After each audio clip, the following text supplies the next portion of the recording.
안녕하세요. 얼마 전 협의 이혼한 30대 여성입니다.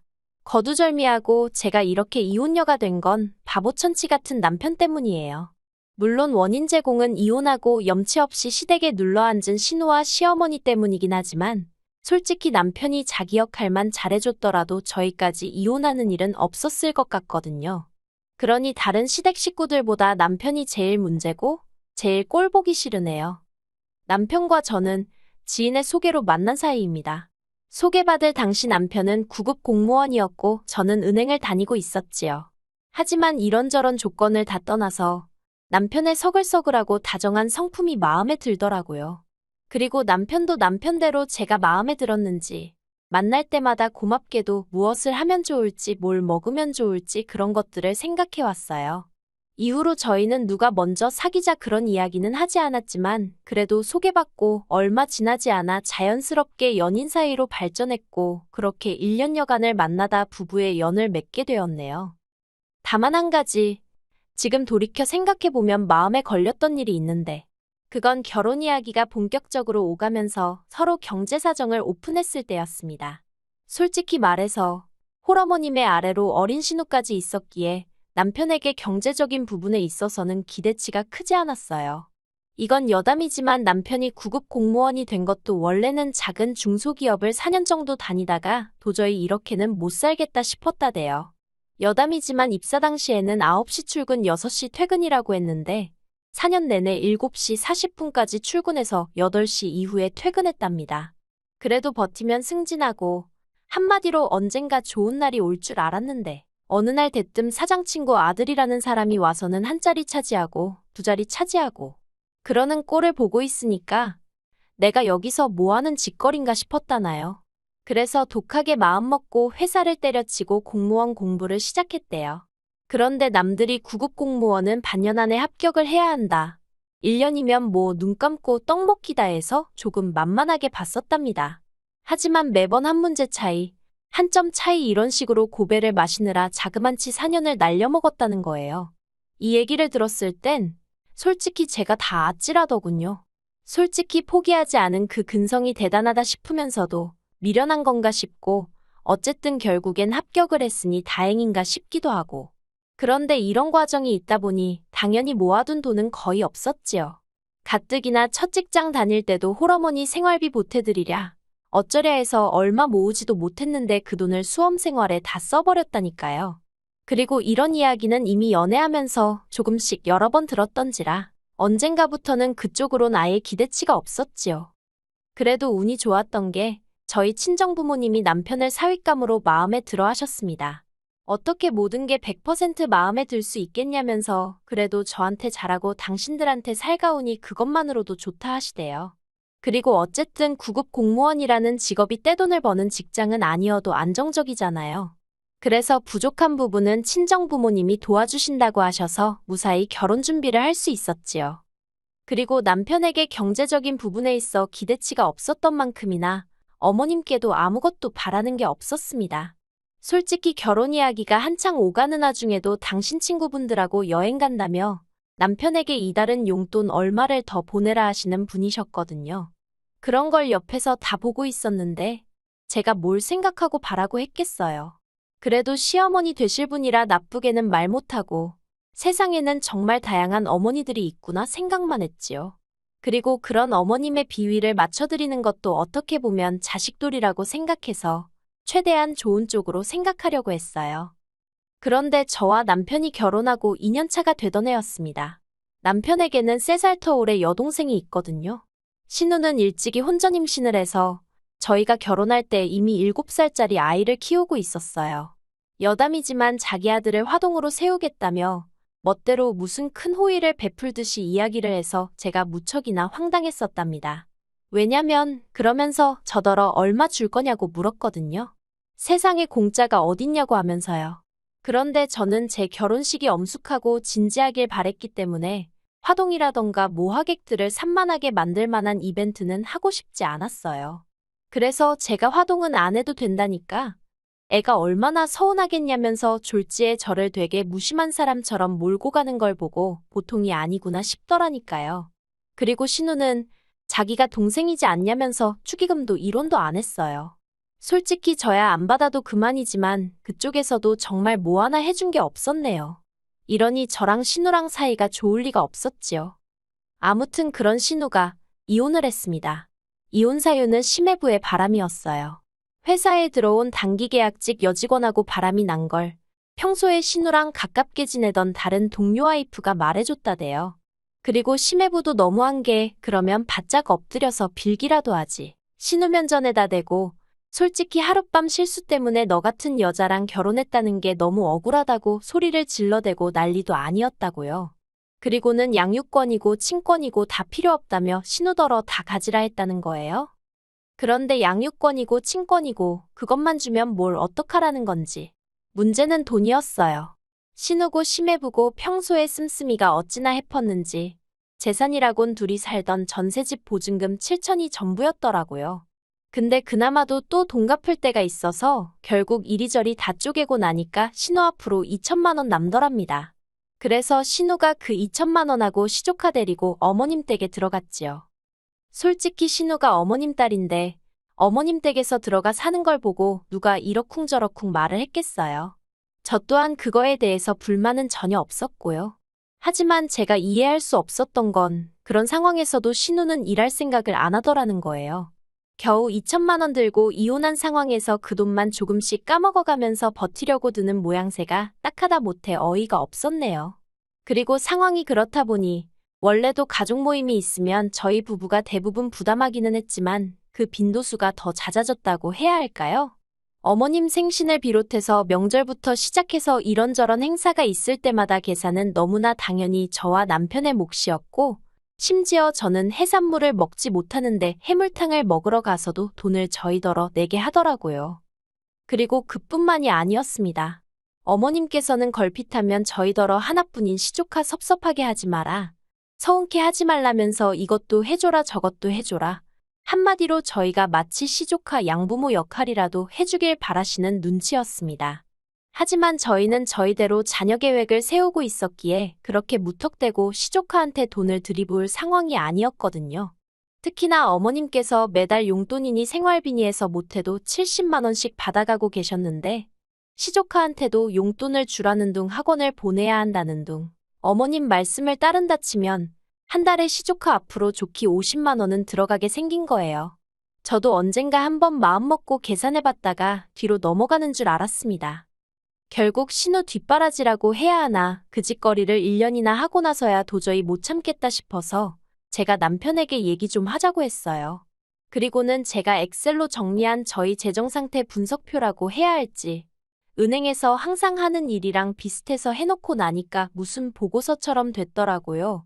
아무튼 그걸 만들어서 남편 앞에 들이밀었습니다. 그러자 남편이 흘끗 보더니 그래서 하고 싶은 말이 뭔데? 그러는 거예요. 일단 1차로 남편의 그런 시큰둥한 반응에 마음이 상했지만 그래도 어쨌든 유쾌한 대화 주제는 아니었으니 최대한 차분한 목소리로 남편에게 상황을 설명했어요. 우리도 조만간 아이를 가져야 하는데 이런 식으로 계속해서 어머님과 신우를 챙길 수는 없다. 이제 좀 줄일 건 줄여야 하지 않겠냐고요. 그런데 그 이야기가 끝나기가 무섭게 남편 얼굴색이 울그락불그락 하더니 그래서 뭐 어쩌자는 거냐고 소리를 지르면서 하고 싶은 말이 있으면 똑바로 해 그러대요. 솔직히 갑자기 왜 화를 내나 싶어서 어이가 없더라고요. 그리고 제가 뭘 잘못했다고 그런 남편 눈치를 보나 싶었지요. 그래서 저도 목소리를 높이고 이제 돈 못 준다. 사지욕심 멀쩡한 사람들이 일도 안 하고 놀고 먹으려 드는데 그걸 왜 우리가 돈을 대줘야 하냐. 이제 그렇게 못 산다. 저도 남편이 한 것처럼 똑같이 소리를 질렀어요. 그랬더니 남편이 갑자기 제가 어머님더러 어머님이라 안 하고 사람이라고 했다며 그걸 꼬투리 잡아서는 너는 며느리가 돼서 며느리 도리를 모른다. 마음가짐이 어떻다 저떻다. 아주 한 건 잡은 거 마냥 신이 났더군요.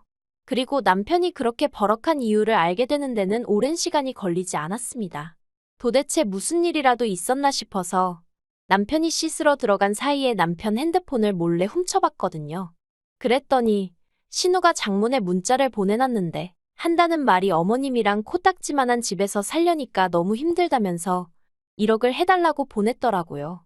그리고 거절할 줄 모르는 남편은 어떻게든 저 몰래 그 1억을 해주려고 했던 모양이에요.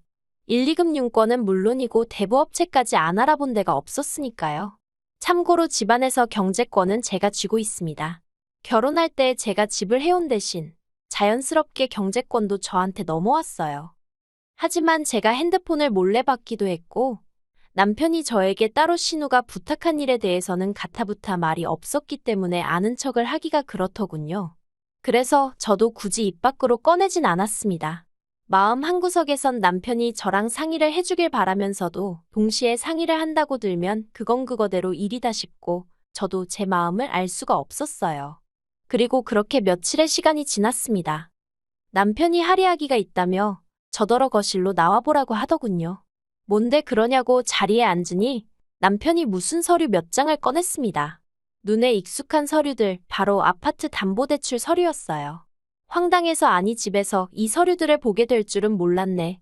이걸 어디서 구해왔어? 이거 왜? 하고 물었습니다. 그랬더니 한다는 말이 아파트 담보대출 좀 받아줘 그러는 거예요. 그제서야 얼마 전 받던 신우의 문자가 생각이 났습니다. 순식간에 화가 솟구쳤지만 일단 아는 체는 하지 않고 갑자기 웬 대출을 받자는 거냐고 얼마나 필요해서 그러는데? 하고 물었어요. 그랬더니 1억 정도 필요하다면서 자기가 아는 형 돈을 빌려서 주식을 했다나요. 아주 자기 여동생한테 돈을 갖다 바치려고 별 거짓말을 다 한다 싶어서 기도 안 차대요. 제가 누구한테 빌린 거냐. 내가 직접 만나보겠다 그리고 주식 거래한 내역 좀 보여달라 했습니다. 그랬더니 남편이 허둥지둥. 솔직히 저희 남편 거짓말 정말 못하거든요. 순발력이 있는 사람도 아니고요. 그런데 그 자리에서 어떻게든 거짓말을 쥐어짜내려는 걸 보고 있으니 참 못 봐주겠더라고요. 그래서 제가 남편에게 신우가 당신에게 보낸 문자 봤다고 솔직하게 말했습니다. 그러자 남편도 차라리 잘 됐다면서 그럼 이제 상황을 알았으니 대출 좀 받아달랍니다. 신우가 못 갚으면 자기가라도 갚을 거니까 걱정하지 말라면서요. 어이가 없어서 나랑 살면서 뭘 어떻게 갚겠다는 거냐고 물었어요. 당신 월급이나 내 월급이나 공동재산인데 뭐 어디 따로 돈 들어올 구멍이 있는 것도 아니면서 무슨 돈을 갚겠다는 소리를 그렇게 쉽게 하냐고요. 그리고 아파트는 내가 한 것도 아니고 친정부모님이 해주셨는데 그걸 담보 잡아서 신우한테 1억이라니 생각 좀 하고 말하라고 화를 냈어요. 그러니까 남편이 한다는 말이 그러면 이혼밖에 답이 없겠네 그래요. 순간 저는 제 귀를 의심했습니다. 지금 뭐라고 했어? 이혼? 신우 1억 안 해주면 나랑 이혼이라도 하겠다고? 이혼하면 재산 분할하잖아. 그거라도 받아줘야지. 진짜 미쳤구나. 진심으로 하는 말이지? 후회 없지. 나중에 딴소리 하지 마. 남편의 마지막 말에 정이 있는 대로 떨어진 저는 이튿날 바로 이혼 전문 변호사를 찾았습니다. 그리고 변호사 앞에서 저도 모르게 울고 웃고 정말 미친 X가 따로 없었어요. 도끼도 오른 데다가 한편으론 그동안 나름대로 열심히 제 가정 꾸리고 살아왔다 싶었는데 이렇게 한순간에 정리하게 된 현실이 황당했거든요. 남편은 이혼 이야기가 나온 이후로 시댁으로 간 상황이었고 저에게 이혼은 언제 해줄 거냐면서 연락을 해왔어요. 그래서 서류 작성하자 하고 카페에서 만났습니다. 제가 이혼 서류 내밀면서 내 건 다 적었으니 당신 것만 적으면 된다 했습니다. 그러자 남편이 알겠다며 재산 분할은 어떻게 하냐고 묻대요. 그래서 재산 분할은 당신도 당신 변호사 구해서 알아보던가. 근데 우리가 나눌 재산이라는 게 있냐고 제가 물었습니다. 당신 한 달에 250씩 가져다 준 게 전부고 그중에서 100만 원 가까이 매달 시댁으로 빠져나갔잖아. 글쎄 뭐 기여한 게 있나? 솔직히 남편 자존심 상하라고 일부러 빈정거리듯 말했어요. 그리고 제 말투에 역시나 남편이 발끈해서는 그게 무슨 상관이냐며 어쨌든 부부가 같이 관리했으면 다 공동재산이라나요. 그리고는 집은 왜 빼먹냐길래 그건 증여야. 우리 부모님이 사랑하는 당신 딸 사주신 선물 같은 거라고. 당신은 나랑 결혼했단 이유 하나로 잠깐 빌렸을 수 있었던 거고. 그러자 남편 얼굴이 사색이 되어서는 그러면 자기 이혼 안 하겠답니다.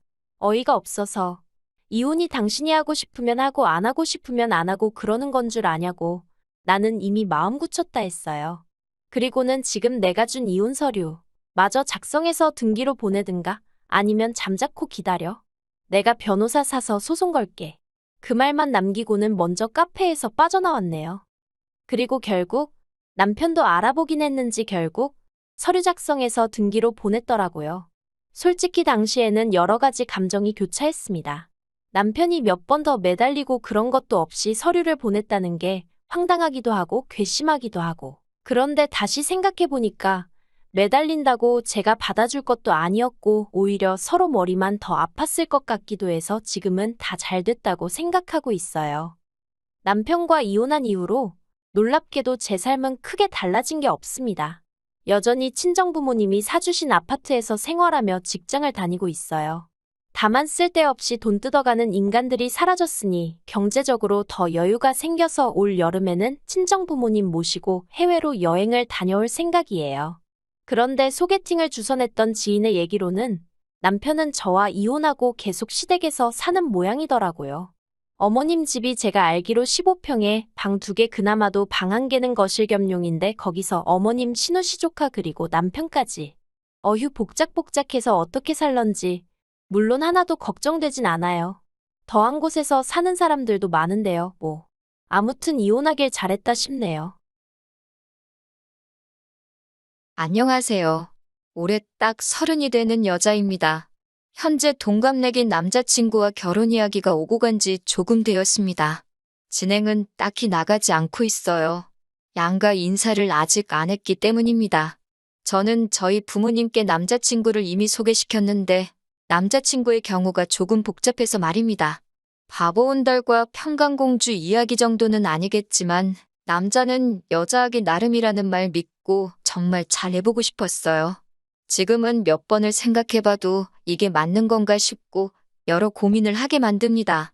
남자친구는 저희 부모님 다음으로 저한테 잘해주는 사람이었어요. 그리고 그거 하나만 보고 결혼을 결심했고요. 그런데 남자친구한테는 저보다 더 소중한 사람이 있었네요. 그건 바로 남자친구의 어머니입니다. 부모님이 소중한 건 당연한 일이에요. 그게 잘못된 거라고 하는 말이 아니에요.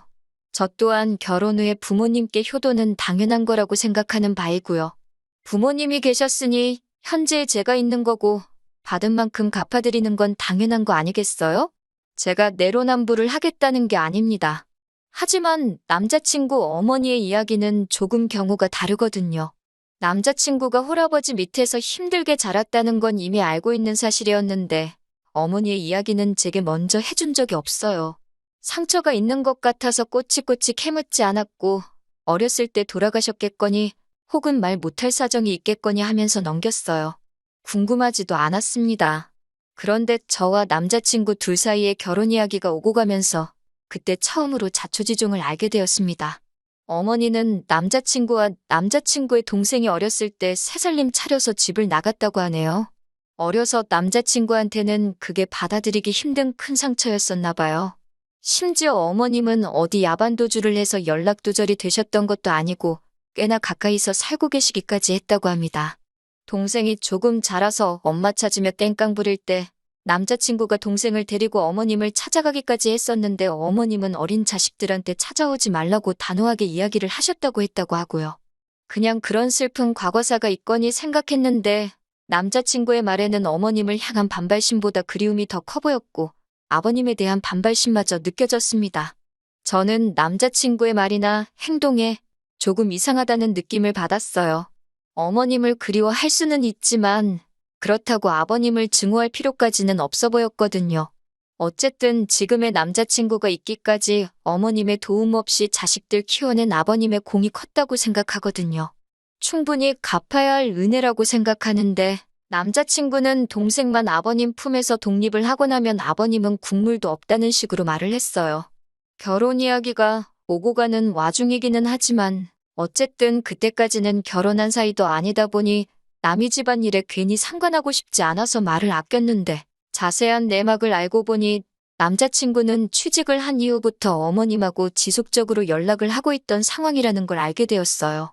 연애하는 동안 저는 남자친구를 이미 부모님한테 인사를 시켰던 상황이었는데 남자친구는 도통 아버님께 저를 인사시키는 자리를 마련해주지 않았거든요. 그런데 어머님 이야기를 제게 털어놓고 난 뒤부터 남자친구는 계속해서 저를 어머님한테 인사시키고 싶어 했습니다. 솔직히 많이 혼란스러웠어요. 인사를 한다면 저는 당연히 지금의 남자친구가 있도록 키워주신 아버님을 먼저 뵙는 게 순서라고 생각했거든요. 그런데 그걸 생략하고 어머님을 먼저 인사를 시키겠다는 거잖아요. 그런데 남자친구는 다짜고짜 아버님은 결혼식 때 부르지도 않겠다는 선언을 하는 겁니다. 혼주석에는 어머님이 오실 거고 아버지와는 연을 끊고 지내겠다고 하는 거죠. 지 결혼이니까 지 마음 가는 대로 하고 싶은 건 알겠는데 자초지종만 들었을 때 어머님이 바람이 나서 피부치 같은 자식들 남겨두고 새살림 차렸을 때 그때 이미 혼주석에 앉을 자격을 잃은 거나 마찬가지라는 생각을 갖고 있었기 때문에 남자친구의 발언이 조금 충격적이기는 했습니다. 결혼이 남자친구와 제가 좋아서 하는 것도 있지만 어쨌든 양가 집안이 하나가 된다는 의미가 더 큰 부분이잖아요. 호적에도 당연히 아버님 밑으로 올라가 있을 텐데 저렇게 막무가내로 나오니 뭐라 할 말이 없더라고요. 말 못할 사정이 있어서 그러냐, 왜 그런 생각을 가지고 있느냐 물어봤는데 그건 일단 자기 어머니부터 만나보고 그러고 나서 말을 해준다고 하기에 일단 알겠다고 했습니다. 그리고 얼마 지나지 않아서 남자친구 어머님한테 인사를 드리러 다녀왔고요. 남자친구 어머님, 첫 인상이 참 강렬했어요. 제가 속으로는 아버님 편이라서 그런가 나이가 많이 젊어 보이시기는 했는데 꾸미고 다니시는 게 문제는 아니지만 그런 것마저도 제 눈에는 좋아 보이지 않았습니다. 50대 초반이시니까 정말 20대 되자마자 결혼하셔서 남자친구를 가지셨던 거죠. 어머님의 자기소개는 충격의 연속이었습니다. 그때는 새살림 차려서 나가셨지만 지금은 또 혼자 지내고 계신다고 하셨고요. 자기가 워낙 개방적이라서 자유로운 만남을 추구하는 사람이라는 말까지 덧붙이시면서요. 얼마 전까지는 남자친구 동생과 아버님이 계시는 곳, 같은 지역에서 터전을 잡고 살고 계셨는데 최근에 골프 치다가 알게 된 사람 따라서 서울 근처에서 올라와 계신다고 하셨습니다. 마침 집도 근처니까 며느리랑 이렇게 해서 셋이 자주 보면 되겠다고 하시면서 웃으시는데 솔직히 어머님이 저를 며느리라고 부를 자격이 있다고 생각하느냐 따지고 싶었지만 긴 말 하지 않았어요. 괜히 제가 분위기를 박살내고 싶지는 않았거든요. 졸지의 시아버지만 3명이 생겨버린 이 상황을 웃으면서 넘겨야 하는 건지 이건 아니지 않냐고 솔직하게 내 의견을 말해야 하는 건지 정신이 하도 없어서 표정 관리도 똑바로 못하고 있었습니다. 그런데 남자친구와 이미 이야기가 되어 있던 건지 제가 먼저 묻지도 않았는데 아버님과 헤어지게 된 과거 이야기를 하나씩 술술 풀어놓기 시작하셨어요. 그때는 어려서 아무것도 몰랐다. 남자친구 아버님한테 사기를 당한 거나 마찬가지다 하시면서 침몰하고 있는 배에 같이 타서 둘 다 인생 종치느니 나라도 잘 돼서 애들 챙겨줘야겠다 싶어 새살림 차려서 나간 거라고 하시고 막상 새살림을 차렸더니 그 집구석에서는 애들도 못 만나게 하더라. 내가 뭔 힘이 있겠냐. 일단 나라도 살고 봐야 훗날을 도모하지 않았겠냐. 그리고 이제라도 애들하고 잘 지내기 위해 그 집구석하고도 이별하고 나온 거라고 하시는데 솔직히 제 귀에는 그게 그냥 가져다 붙이는 변명거리로밖에 들리지 않고 그냥 그럴싸한 이유로 자기 합리화를 하고 있다는 생각밖에 들지 않았습니다. 어떤 상황이건 간에 핏덩이인 자식들 버리고 도망간 걸 설명할 수 없잖아요? 어떻게든 엄마 노릇을 하고 싶었는데 새살림 차린 집에서 못하게 막았으면 진작에 그 집구석을 나와서 혼자 지내시더라도 아버님과 이미 갈라섰다 하더라도 충분히 자식들과 교류하며 어느 정도 뒷바라지를 해주실 수 있던 것 아니겠어요? 그런데 그것 또한 새살림 차린 집구석에서 싫어해서 못했다는 걸로 대충 넘어가려고 하시니 한참 어린 제가 보기에도 그 모습이 좋게 보일 턱이 없었습니다. 지금 혼자 계신다는 말도 솔직히 자식들 때문에 그런 건지 아니면 재벌은 남 못 주고 밖으로 돌다가 쫓겨난 건지 아무도 모르는 이야기 아닌가요? 그런데 남자친구 취직하고 나서 연락을 해오셨던 걸 보면 제 생각에는 후자에 더 힘이 실리는 이야기 같은데 제가 아버님 대변인으로 나와서 시시비비를 가리려고 나온 자리도 아니고 그때는 어머니 사랑 못 받고 자란 남자친구가 어머니와 함께 있는 것만으로도 너무 좋아 보여서 최대한 크게 따지고 들지는 않으려고 꾹꾹 참고 있었어요. 그동안 못 받은 어머니의 사랑을 받고 싶은 건지 효자 노릇을 하고 싶은 건지. 주문한 음식이 나왔는데 어머님 드시기 편하라고 돈가스를 드시기 편하게 조각조각 하나씩 썰어주고 있는 모습을 보니 안쓰럽기도 하고 화가 나기도 하고 참 오만 가지 감정이 교차하더군요. 30살 저희들한테 맛있는 거 사주신다고 데려간 곳이 집 근처 돈가스 집인 것도 조금 그렇긴 했는데 제가 계산을 하려고 했는데 기어코 당신이 계산하신다고 하신 걸 보면 어머님이 정말 상황이 좋지 않은데 어떻게든 잘 해보고 싶다는 진심이 느껴지기도 하고 그때까지는 조금 지켜보자는 생각이었어요. 식사가 끝나고 나서 어머님이 이대로 헤어지기는 아쉽다고 하시면서 당신 집에 가서 과일이라도 먹고 가라고 하시기에 따라갔습니다. 새로 만나시는 분이 있다고 해서 저는 또 새살림을 차리신 건가 싶었는데 그게 아니더라고요. 어머님은 서울에 따로 집을 가지고 계신 건 아닌 것 같았고 연립주택에 새들어 살고 계셨어요.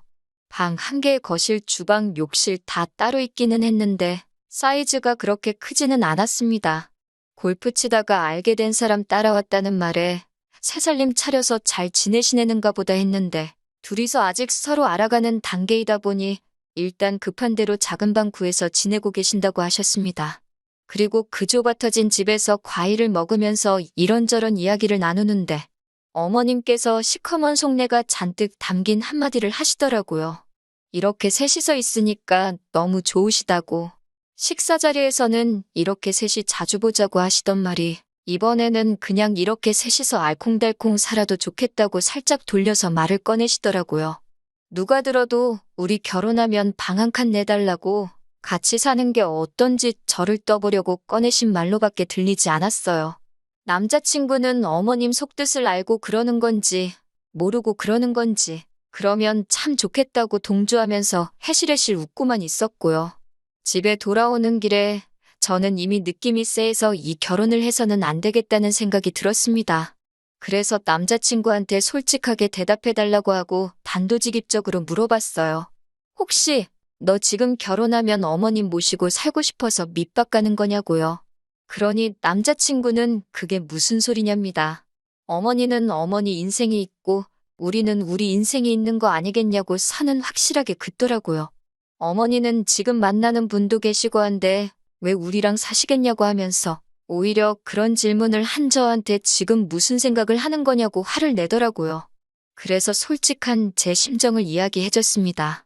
내가 느끼기엔 어머님이 우리가 결혼하게 되면 같이 살고 싶어 하시는 것처럼 보였다. 오늘 내 반응을 봤다면 알겠지만 솔직히 너 키워주신 아버님 무시하고 어머님이 혼주석에 앉아 계시게 하는 것도 맞다고 생각하지 않고 오늘 자리가 여러모로 나한테는 불편한 자리였다. 이런 식으로 그간 속안에 담아두었던 이야기를 다 꺼냈지요. 취직 후부터 연락을 하고 지냈다고 하는데 그러면 이제 2년 정도밖에 안 된 거거든요.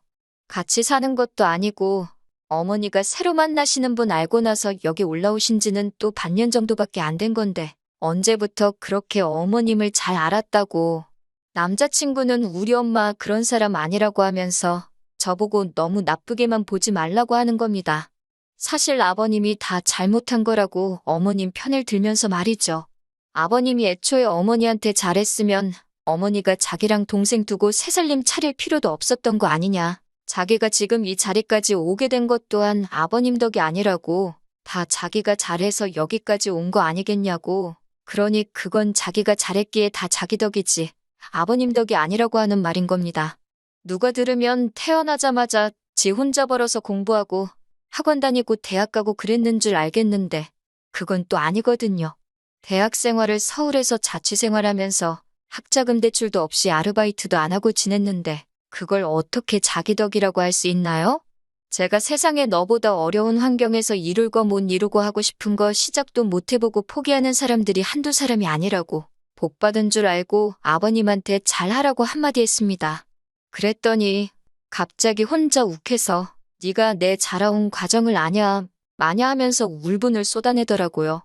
근데 딱히 와닿지도 않는 게 솔직히 저도 부모님 밑에서 부족함 하나 없이 자라왔지만 저 또한 속에 담아둔 부분도 있고 불만 가졌던 부분도 있고 그 정도는 다들 한두 개씩 있는 게 아닌가 싶고 그냥 어리광에 투정 부리는 걸로밖에 안 들렸어요.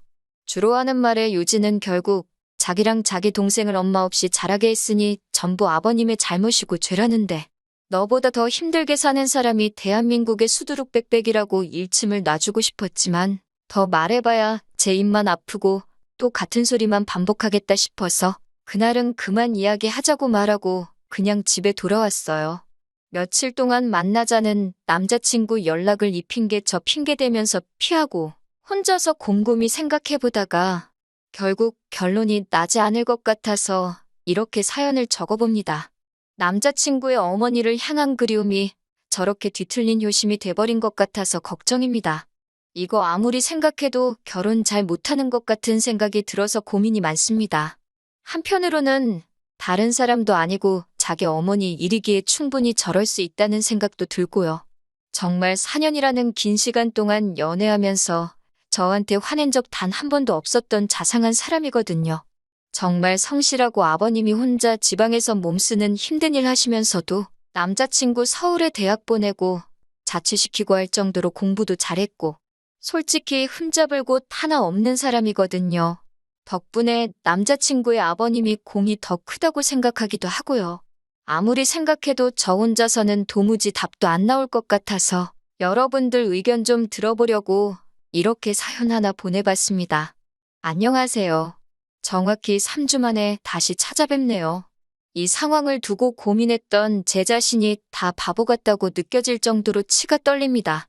결론부터 말씀드리자면 남자친구 머리채 한 움큼 뽑아버리고 거지 같은 집구석 탈탈 털어버리고 헤어졌어요.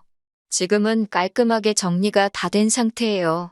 그렇게 엄마가 좋았으면 애초에 아버지랑 살지 말고 지네 엄마랑 붙어 살지. 아버지한테 받아먹을 건 다 받아먹고 이제 와서 왜 저러는지 정말 모르겠네요.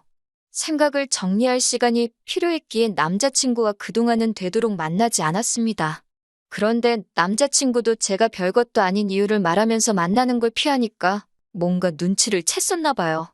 저한테 난데없이 아버님한테 인사드리러 가자고 하는 겁니다. 저랑 만나지 않았던 동안 어머님하고 무슨 일이 있었던 건지 심경의 변화가 있었던 건지 저는 몰랐죠. 제가 아버님 쪽에 편을 들기는 했지만 그건 어머님이 너무나도 말이 안 되는 상황이었기에 그랬던 거지 실제로 만나뵌 적은 한 번도 없었거든요. 그래서 아버님을 한번 뵙고 싶기는 했어요. 아버님이 하시는 걸 보면 남자친구가 어떤 성격을 가지고 있는지, 왜 저러고 있는지, 아버님을 왜 저렇게 싫어하는 건지 어느 정도 남자친구의 상황을 이해를 할 수 있을 거라고 생각했거든요. 그래서 남자친구를 만나 출발했습니다. 그런데 경부고속도로에서 갑자기 수원으로 차가 빠지는 겁니다. 아버님 계시는 곳은 절대 아니죠. 수원 쪽에는 어머님이 계시는 곳이거든요. 뭐 하는 거지 싶었는데 차가 익숙한 길로 접어들더니 어머님 지내시는 집으로 가더군요. 남자친구한테 지금 뭐 하는 거냐 했더니 가보면 안다고 하는 거예요. 집에 들어가니 아버님은 당연히 없고 어머님만 계셨고요. 남자친구한테 작은 목소리로 이게 뭐 하는 거냐고 한마디 했더니 기다리라고만 하는 겁니다. 어머님은 음식 준비에 한참이셨고요. 그 모습을 보니까 5만 가지 생각이 다 들었네요. 아버님이 이 집으로 오시기로 했나 싶기도 하고 어머님은 저희 보고 음식 좀 도와달라고 하시는 겁니다. 거실 한편에 교자상도 펴져 있고 준비하고 계시던 음식을 봐도 대충이 북어포니에서 있는 게 앞만 봐도 식사 때문에 준비하시는 건 아닌 것 같고 제사상이 아닌가 싶었습니다. 그런데 조금 혼란스러웠던 게 두 분이 이혼하신 거잖아요? 그러면 제사를 지낼 이유가 없지 않나 싶었어요. 어머님 쪽에서 남자 형제가 없어서 제사를 어머님이 가져오신 건가? 그런 생각까지 했습니다. 어머님 혼자 하기에는 음식이 많기도 했지만 저한테 사전에 아무런 말도 없이 음식 준비를 시키는 게 기분이 썩 좋지만은 않았어요. 그런데 어머님은 저보고 잘 보고 배우라고 하면서 앞으로는 다 제가 해야 할 일이라고 하시는 겁니다. 아직 결혼이 확정된 상황도 아닌데 솔직히 왜 저러시나 싶었어요. 그래도 아버님이 오신다니 별말 안 하고 준비하는 것부터 상 차리는 것까지 끝까지 도왔습니다. 저희 집도 제사를 지내기 때문에 제사 지내는 것 자체가 문제라고 생각해 본 적은 없었거든요. 준비가 다 끝나고 어머님이 어디에 전화를 하시니 얼마 안 있어서 문이 열리는 소리가 들리더라고요. 아버님이 들어오셨고 남자친구가 오셨어요, 아버지? 하고 살갑게 맞이하는데 속으로 했습니다. 앞으로 평생 얼굴도 안 보고 살 것처럼 아주 이빨을 드러내놓고 있던 모습과는 다르게 외투도 직접 받아서 옷걸이에 걸어주고 너무 잘했기 때문이에요. 무뚝뚝하신 성격인지 저한테는 살짝 목례만 하고 들어오시자마자 준비되어 있는 제사상의 향을 피우시더군요. 남자친구가 옆에서 술 한 잔 따르고 저를 올리시더니 그 다음에는 다 같이 절을 하자고 해서 얼떨결에 저도 절을 해버리고 말았어요. 그리고는 이게 맞나 싶어서 저는 실례하겠습니다 하고 밖에 나가 있었습니다. 제사가 다 끝나고 나서 저보고 뒷정리를 도우라길래 일단 저도 도왔어요. 이때까지만 해도 저는 정말 아무것도 몰랐습니다. 이윽고 네 사람이서 식사가 시작되었어요. 아버님이 과묵하셔서 그런지 식사 자리가 분위기가 조금 무거운 편이었습니다. 아버님이 앞에 계시면 저렇게 찍소리도 못할 거면서 뭘 그렇게 아버님이 싫다고 이를 갈고 그랬는지 싶었습니다. 오고 가는 말이 하나도 없다 보니 제가 아버님 말씀 많이 들었다고 저희가 내려가도 됐는데 여기까지 오시느라 힘드셨겠다고 한마디 했어요. 그랬더니 아버님이 조금 당황스러운 눈빛을 하시면서 어머님을 쳐다보시는 거예요. 그리고 이어진 설명에 정말 저는 두 손 두 발 다 들고 결혼은 물론이고 남자친구와의 관계를 정리해버리게 되었습니다. 온갖 근엄한 척을 다 하던 그 사람은 아버님이 아니었던 겁니다. 어머님 세인이라던 그 사람이었던 거예요. 이때는 이미 상황을 정리해보고 화를 참고 그런 수준의 문제가 아니었습니다. 열이 확 오르더라고요.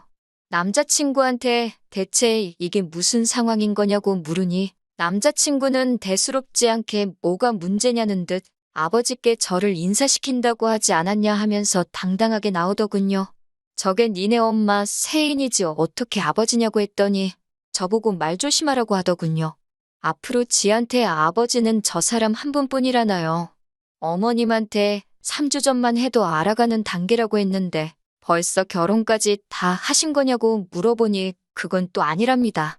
아직 그 남자 쪽에서 이혼을 하지 않았다고. 그 말을 들으니 화가 나는 걸 떠나서 어처구니가 없더군요.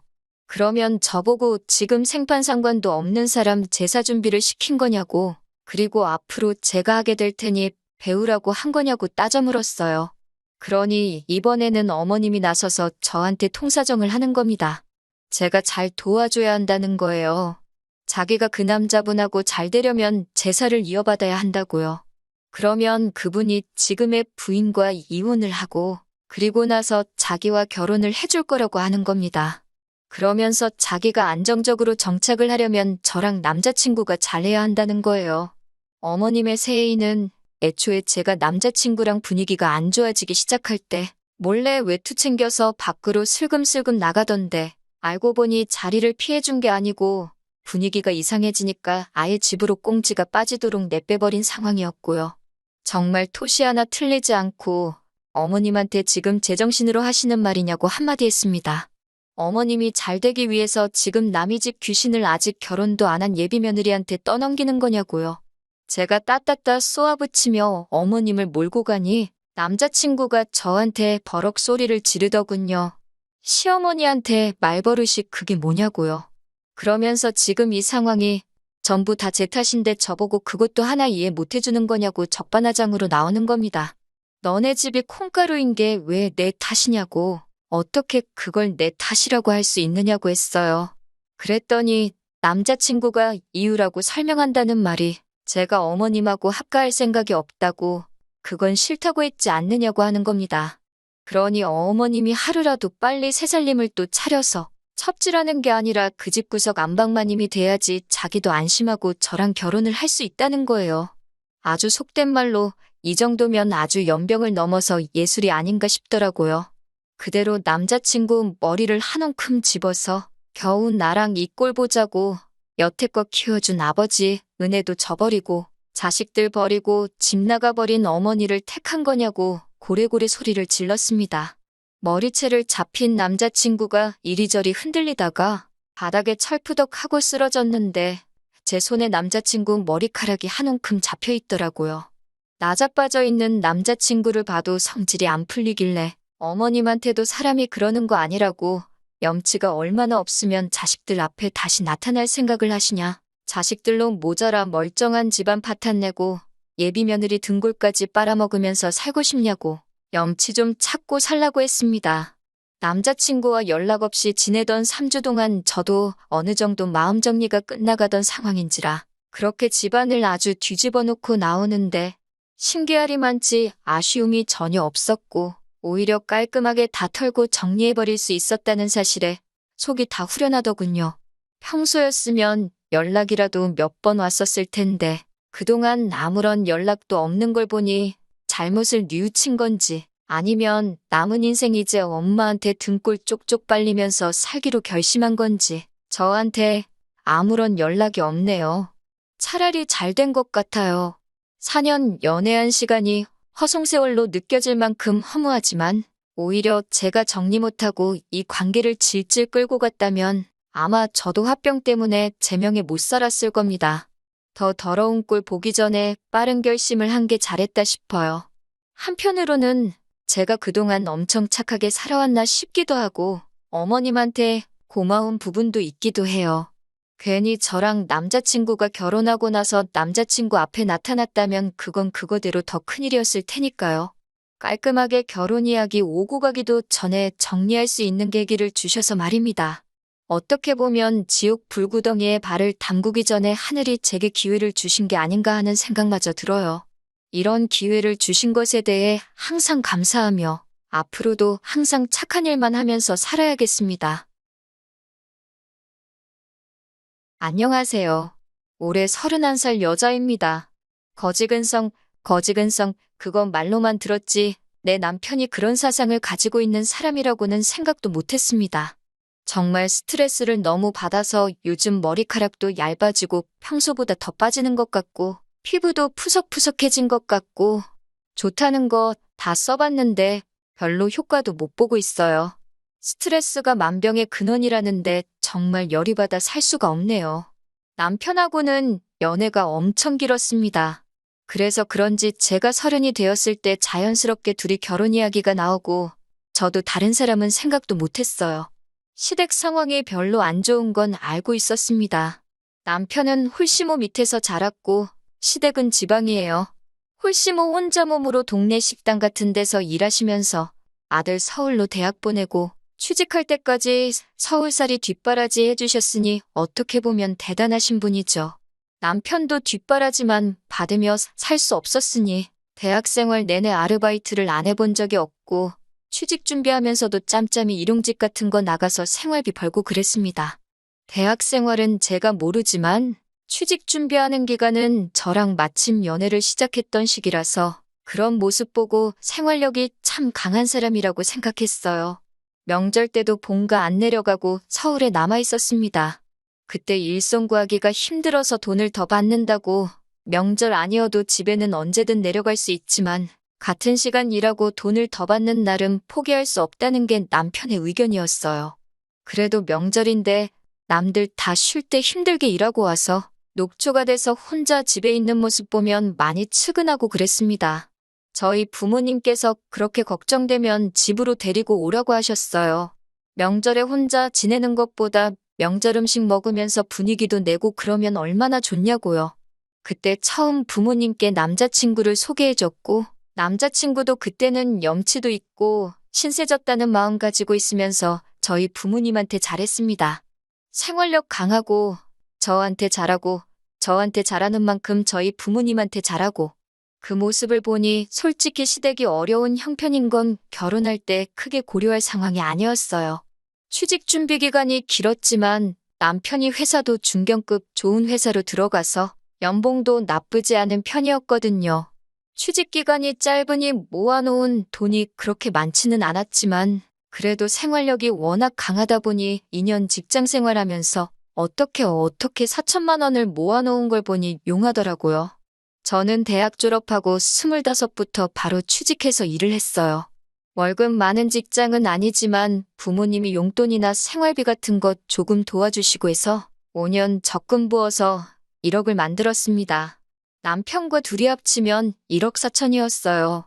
물론 제가 모아놓은 돈이 대부분이기는 하지만 앞으로 남편이 벌 돈이 더 많을 테고 저는 나중에 육아를 이유로 일찍 일을 그만둘 수도 있으니 크게 개의치는 않았습니다. 문제는 신혼집이었어요.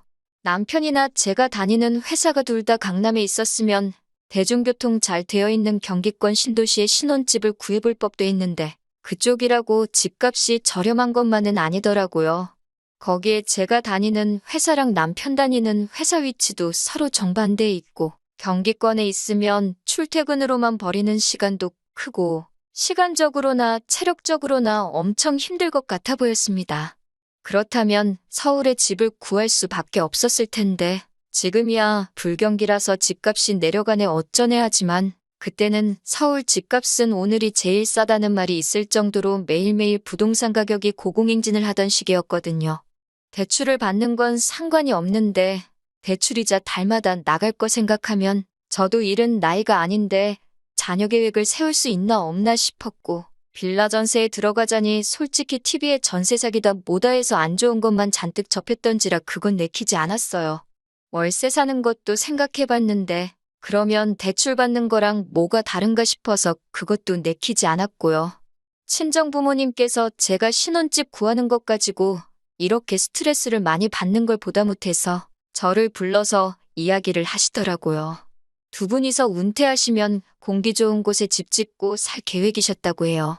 은퇴 계획이다 보니 틈틈이 준비를 해오셨기 때문에 땅도 이미 가지고 계신 상태였고 구체적인 계획도 다 가지고 계신 상황이었어요.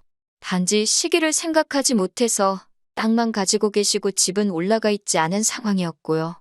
친정 부모님께서 제안하신 게 일단 친정집에 저희가 들어와서 같이 살자고 하시더라고요. 친정 부모님은 그때 맞춰서 건축 허가도 받고 업자랑 컨택도 해보고 집을 바로 올리시겠다고요.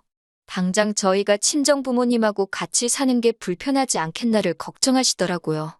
시집살이도 하는데 대릴 사위는 못할 게 뭐냐고 그리고 암만 계산해봐도 집 지어지는데 암만 길어봐야 1년이 안 걸릴 거잖아요.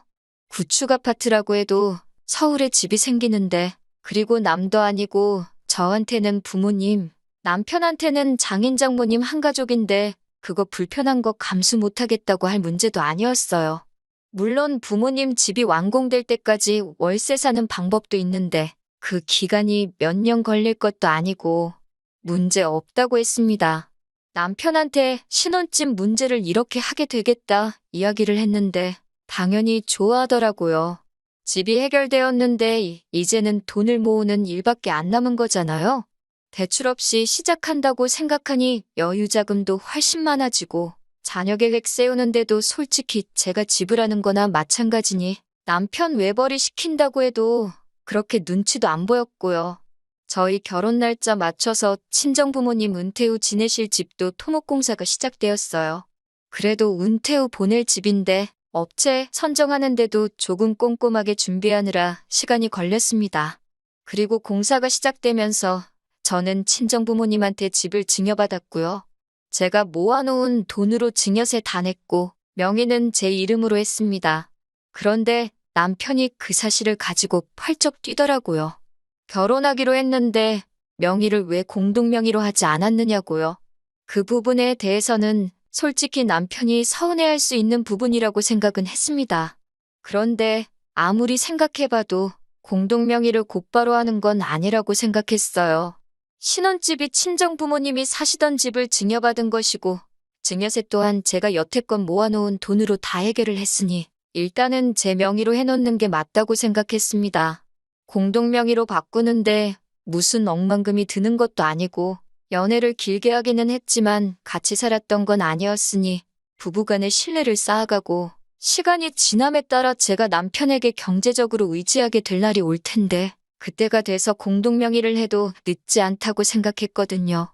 남편이 그때 너무 서운해했어서 솔직히 조금 미안하기는 했지만 저는 그게 맞다고 생각했습니다. 그리고 남편도 자기 돈 얼마 들어가지 않은 거 알고 있으니 계속 우기지는 못했어요. 그 외에는 결혼 준비하는데 별다른 어려움은 없었습니다. 당초 계획한 대로 남편이 모아놓은 돈으로는 혼수를 새로 할까 하다가 오래된 아파트이기도 하고 그래서 친정 부모님이 나가시면 그때 저희가 어디 한 달 정도 지낼 곳을 구해서 리모델링하고 인테리어를 싹 다 새로 하는 것도 좋겠다 싶어서 그 돈은 남겨두었어요. 그리고 예정된 대로 저희는 식을 올리게 되었고요. 신혼여행 다녀와서 은근 떨리기 시작했어요. 남편이 그동안 연애하면서도 저희 부모님한테 워낙 잘했기 때문에 같이 한 집에서 지내게 된 6개월에서 8개월 정도? 짧으면 짧고 길다면 긴 기간이지만 나름 재미있고 추억도 많이 생길 거라고 생각했거든요. 그런데 그렇게 친정 부모님한테 삭삭하게 잘하던 남편이 말 그대로 돌변해버렸습니다. 퇴근하고 집에 있을 때, 밥 먹을 때 말고는 방 밖으로 나오지를 않더라고요. 문 닫아놓고 시위하는 것도 아니고 나 불편해 죽겠다 티를 팍팍 내고 다녔어요. 연애할 때 저희 집에 놀러오면 알아서 청소기도 한 번씩 돌리고 식사 준비하시는 어머니 근처에 가서 자기가 도와드릴 건 없냐고 묻던 싹싹한 모습은 온데간데 없었습니다. 이따금씩 저희 아버지와 반주도 같이 하고 장기나 바둑 같은 것도 같이 두면서 정말 집에 아들 하나 생긴 것처럼 잘하던 남편이 돌변해 버린 거예요. 친정 부모님도 많이 당황해 하셨어요. 모르는 사람이 저러고 있으면 그냥 불편한가 보다 하시겠는데 잘하던 사람이 그러니까요. 저도 많이 서운했습니다. 그래서 남편한테 한마디 했어요. 그랬더니 남편이 성질을 버럭 내면서 지금 제가 자기한테 바라는 게 대리효도라고 하는 겁니다. 솔직히 어이가 없었어요. 제가 뭐 맹목적으로 저희 부모님 기분 맞춰서 아양 떨고 애교 부리라는 것도 아니고 한 집에 같이 살고 솔직히 저희가 큰 도움 받는 건데 해야 할 도리하는 게 어떻게 대리효도냐고 그랬죠. 반대로 제가 같은 이유로 시집살이 하고 있으면 밥때만 빼꼼 나와서 차려준 밥 먹고 들어가고 당신처럼 불편한 티 팍팍 내고 있으면 나한테 안 서운할 거냐, 아무 말도 안 할 거냐 한마디 했죠. 할 도리 해야 하는 걸 대리효도라고 할 줄은 상상도 못했거든요. 남편은 제 말에 대답을 못하다가 속에 있는 말을 하더라고요. 왜 우리가 큰 도움을 받고 있느냐고, 진명이가 제 걸로 돼 있으니 따지고 보면 저만 도움을 받는 거 아니냐고 우기기 시작했습니다. 이렇게 치졸한 사람인 줄은 생각도 못했어요. 그나랑 결혼한 게 당신이고 부부간의 신뢰가 쌓이면 그때 공동명의로 하겠다고 하지 않았느냐 하니 지금 집 가지고 유세 부리는 거냐고 하더라고요. 그러면 이 집 포기하겠다. 다시 부모님 명의로 돌려놓을 테니 둘이서 대출 갚아 나가며 공동명의로 집 구해서 시작하자고 했습니다. 그러니까 그럴 필요는 또 뭐가 있냐고 하는 거예요. 당신 하는 행동이 딱 그거 아니냐고. 공동명의 해주기 전까지는 남처럼 지내겠다고 시위하는 거 아니냐 했습니다. 그러니 아무 말도 못하고 나중에 가서는 자기 생각이 짧았다고 숙이고 들어오더라고요.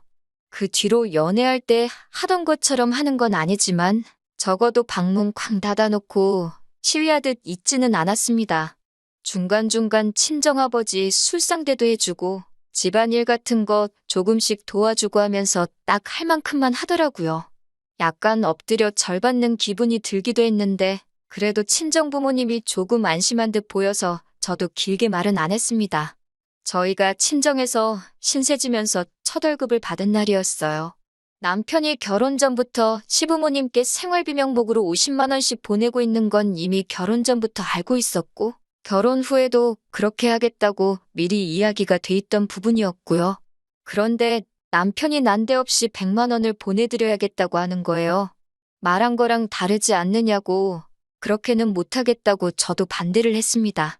그랬더니 남편이 자기가 계산서를 들이밀면서 저희가 한 달 친정에서 지내면서 배달음식 시켜 먹은 금액하고 한번 부모님 모시고 같이 고기 먹으러 다녀온 것, 친정어머니랑 같이 장보고 와서 제가 계산한 것 등등 해가지고 금액을 싹 다 적어놨더라고요. 양가의 효도 똑같이 해야 하는 거 아니냐고 하면서 저희가 친정에서 지내면서 안 해도 되는 지출을 한 거나 마찬가지니 그 돈만큼 자기 어머니한테 드려야겠다는 거예요. 얼이 빠져서 말도 안 나오더라고요. 막말로 배달음식이며 외식한 거며 심지어 장봐온 거 계산해준 것까지 지는 안 먹었나요? 치킨 같은 거 시켜 먹어도 친정 부모님이 닭다리는 사위가 먹으라고 주시는 분입니다. 다리가 2개니까 장인 장모님 드시라고 거절할 법도 한데 2개 다 지가 먹고 그랬거든요. 집에서 밥 먹는다고 매일같이 고기 반찬 만들어 먹는 집이 어디 있겠어요? 장 봐드린 것도 그런 이유 때문에 그래요. 저희 가족 결혼 전에는 평소에 그냥 마른 반찬에 국물도 없이 간단하게 식사 때우고 아침에는 밥 대신 누룽지 끓여서 숭늉 마시고 출근하고 그랬었거든요. 그런데 저희 어머니가 사위 배고프면 일할 때 힘 안 난다고 매 끼니마다 고기 반찬 해주시고 정 없으면 스팸이라도 한 조각씩 구워서 올려주시고 했어요. 자기 처먹은 건 생각도 안 하고 계산 대신 해준 게 효도라고 하면서 불공평하다고 떠들고 있으니 저는 이차로 어이가 없었습니다. 그걸 어떻게 그렇게 계산할 수가 있느냐 하니 나중 가서는 자기도 자기가 억지 부리는 걸 아는지 자기가 가끔씩 장인 술상대도 해주고 집 청소도 도와주니 그런 것도 다 포함해야 한다고 하는 겁니다. 정신 똑바로 차리라고 했어요. 너 지금 여기 삭받고 더부살이 하고 있는 거 아니라고. 오히려 해주는 걸로 치면 부모님이 우리한테 하나라도 더 해주려고 하시지. 그렇게 하나씩 계산하고 들면 나도 똑같이 계산해서 우리 부모님한테 돈으로 효도할 거다 하니 꼼짝도 못하더군요. 왜 그렇게 불공평해하고 자기 엄마 못 챙겨서 저렇게 안달인가 했는데 이때 싹을 보고 아예 일찍 관두던가 해야 했는데 멀리 떨어져 사는 홀씨목 걱정에 저러는 건 줄 알고 이해하려고 들었던 저와 저희 부모님만 중간에서 바보가 돼버렸네요. 아무튼 시간은 흐르고 흘러서 부모님 은퇴 후 지내실 주택이 완공이 되었습니다. 때에 맞추어 부모님 이사 나가셨어요. 제 평생을 부모님하고 같이 지내왔는데 이제 멀리 떨어져 지낼 생각을 하니 많이 아쉽더라고요. 차로 2시간이면 보지 않느냐고. 그리고 2분 완전히 은퇴하신 거라 당신들이 오셔도 된다고. 남는 게 시간이라고 하시면서 걱정하지 말라고 하셨습니다. 친정부모님 짐이 빠지고 나니 집이 이렇게 넓었나 싶었어요. 부모님이 나간 그 주 주말에 남편이 제일 먼저 한 건 집들이 한다고 서울에 시어머니를 초대한 겁니다. 친정부모님 나가시고 그래도 이제 우리 집이 되었으니 얼마나 자랑을 하고 싶었겠나 싶었지요. 남편이 어머님 데리고 집 소개해주는 동안 저는 간단히 과일 같은 거 씻어서 준비를 하고 있었는데 남편이 친정부모님 계시던 동안 지내던 저희 방을 소개하면서 어머님께 이 방은 어머니가 지내실 방이라고 말을 해주는 걸 들었습니다. 제가 잘못 들었나 싶어서 어머님 계시는 내내 신경이 쓰였어요. 어머님이 피곤하다고 방에서 잠깐 눈 좀 붙이신다고 하는 동안 남편한테 그게 무슨 소리냐고 직접 물어봤습니다. 어머님이 지내실 방이라니 그게 무슨 소리냐고요? 그랬더니 남편이 한글도 모르냐는 듯이 어머니가 지내실 방이 어머니가 지내실 방이지 뭐겠냐고 하더라고요. 그래서 지금 어머님한테 방 한 칸을 내어드리려고 하는 거냐고 어떻게 그런 결정을 나한테 상의도 하지 않고 통보를 할 수 있느냐고 하니 남편이 그게 뭐가 문제가 되냐고 되려 저한테 따지는 겁니다. 여태 장인장모 내가 모시고 살지 않았느냐. 이제 우리 엄마 차례다 하고 당당하게 말하는 거예요. 같이 지낸 시간이 반년이 조금 넘습니다. 토목공사부터 인테리어까지 딱 6개월 걸렸고 허가 문제랑 기타 등등 해서 그거 길게 잡아봐야 2달이 안 됩니다. 그런데 그 1년도 안 되는 짧은 기간을 가지고 우리가 그동안 친정부모님을 모시고 살았으니 이제는 시부모도 모시고 살아야 공평한 거 아니냐고 우기는 거예요. 남편이 이렇게 효도에 미친 사람인 줄 몰랐습니다. 그동안 친정부모님 집에 얹혀 살면서 얼마나 자격지심이 생겼기에 저러는 걸까요? 벌써 시어머니 와 계신 지도 일주일째인데 어머님도 그냥 여기서 눌러 살기로 정하신 건지 언제 갈 건지는 말씀도 안 하시고 우리 아들 덕분에 서울 생활도 다 해본다 하면서 좋아하시고요. 아직 원래 지내시던 곳 정리하신 게 아니니 돌아가시긴 하실 텐데 그건 그거대로 또 문제예요. 난데없이 거기 다 정리했다고 진짜 여기로 짐 싸서 오실까봐 말입니다. 안녕하세요. 4개월 만에 후기 보내드립니다. 공동명의 가지고 치사하게 굴던 게 저런 꿍꿍이가 있었는지도 모르고 그래도 끝까지 고집 부려서 제 명의로만 집을 유지해둔 게 정말 잘했다는 생각이 드네요. 결론부터 말씀드리면 남편과는 이혼했습니다.